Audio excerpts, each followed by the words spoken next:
Okay, got the red smoke.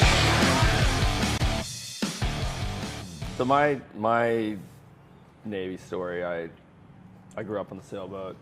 I left home when I was 16, and we were on this sailing trip in Tahiti. And because as a kid, I grew up on boats and around the water in California, I got my first job on a scuba diving boat as a 12-year-old. That sounds a lot like white trash from New Mexico. I'm surprised at the parallel that you're drawing right now. There we go. That's really impressive. Yeah.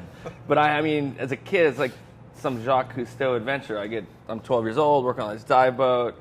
The captain of the boat teaches me how to dive. We didn't wrestle in the basement like Spartans, but and by the time I was allegedly 15, by the time I was 15, I had almost 1,000 log scuba dives. And I remember when I was 13, getting that knock, on my bunk at 2 a.m. saying, "Hey, Brandon, get up. We're wrestling." No. This was the anchor's stuck, and it's 2 a.m. It's rough. We have to move the boat. The anchor's stuck. Suit up because you're junior man. I was like, what? Like, get your shit on. And we're at San Miguel Island off the coast of California. It's like a seal rookery out there. It's white shark territory. I was like, you want me to do what? I was like, get your shit on. You're going in the water, son. Captain Roach, man. This guy was like this Irish sea captain. Stop making me repeat myself. Yeah, so I'm like putting on my rubber, and I'm like in the dark going down. And I was like, I've never completed a dive so fast in my life. But, getting over your fear of the dark and all that stuff at a very young age. Drinking from the fire hose. It was crazy. I remember diving down and seeing this anchor chain wrapped around this huge ledge, and the boat was rocking, and the whole ledge would like lift up with the boat. And I got my little flashlight. What am I supposed to do with that again? Well, you blast bubbles up, and then they pay out the chain, and I'm like swimming this around, like hoping a shark doesn't fucking eat me. And then blast the bubbles, and they start peeling it up, and then I'm pop up, and man, I got out of there fast. But so fast forward, I'm 15, about to turn 16, and my dad, the whole thing with my mom and dad, they bought this sailboat. They're going to take this trip and sail around the world. And we'd done some trips to Mexico when I was much younger. Now I'm 15, I'm making really good money working on this boat, have all this independence. I want to chase girls and get my driver's license, not go on some world sailing trip. So I was the reluctant passenger, and then what was happening, I had a chip on my shoulder and started arguing about everything with my dad. It's like having two captains on the ship. It's like, hey, we need to use that anchor. He's like, well, what do you know? I was like, well, matter of fact, when I was 13, I got woken up to get the fucking turns anchor out I unstuck. designed that anchor. Yeah, I was like, and by the way, I salvaged the anchor that we're using on the stern. So we got to Tahiti, and my dad had enough. Like, him and I were just at each other's throats. Right. And I love my dad. Like, I look back and I think, what an amazing experience, and how... And how you'd have kicked your own ass if you I would have done the same thing. Yeah. I was some dumbass bastard kid with a chip on his shoulder that knew a lot about boats. But, my dad, to take his family on that sailing trip and, trust me with a 4-hour watch at night, in the middle of the night, while the family's sleeping. Like, I have a lot of respect for my dad, as much as we in hindsight. In hindsight, yeah. And we've had our differences, but, so I left home in Tahiti.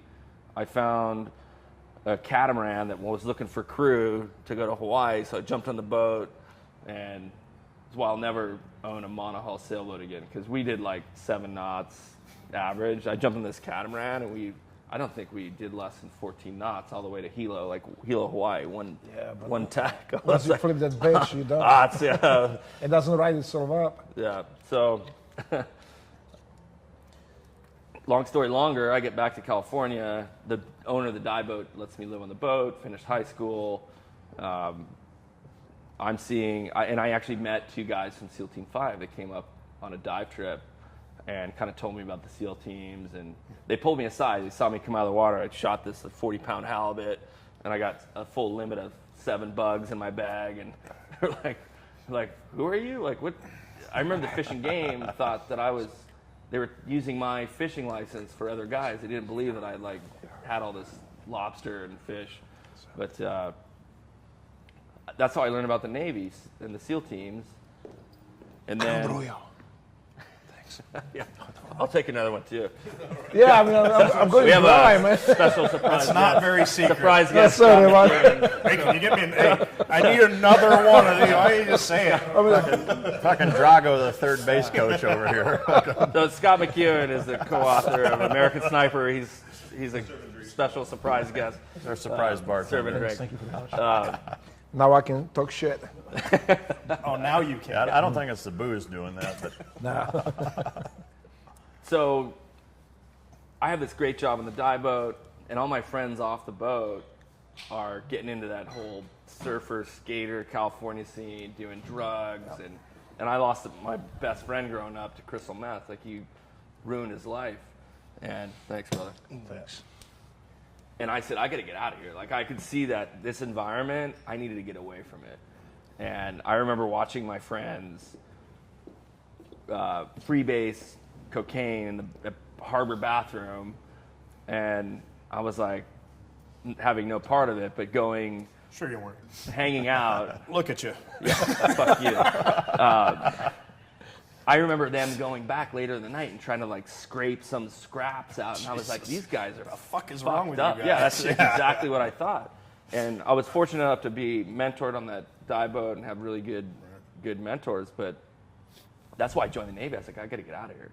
And the SEAL teams was like, hey, I can serve my country, go have this amazing adventure, prove something to myself, and try and do something that not too many people can do in It's life. interesting. It starts for everybody as a patriotic thing, and then it becomes about the boys, and it's not about patriotism at all, really. It's just about the boys. Yeah. Well, it's you what and- is yeah, about okay, the I'm good boys. with this. It's become as important as the. Yeah, but definitely.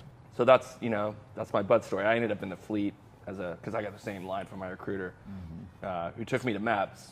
And I talked to this Filipino guy who I couldn't understand. I get like a Tagalog interpreter, and I was a SAR swimmer, helicopter sonar operator. Yeah, So I for did like that 2 or 3 years, weren't you? for before you- almost 4 years, and then I classed up with Mike, Mike, and I think 1997 with 215. I actually started with 214. That's right. You rolled 215. Was that third phase? That's right.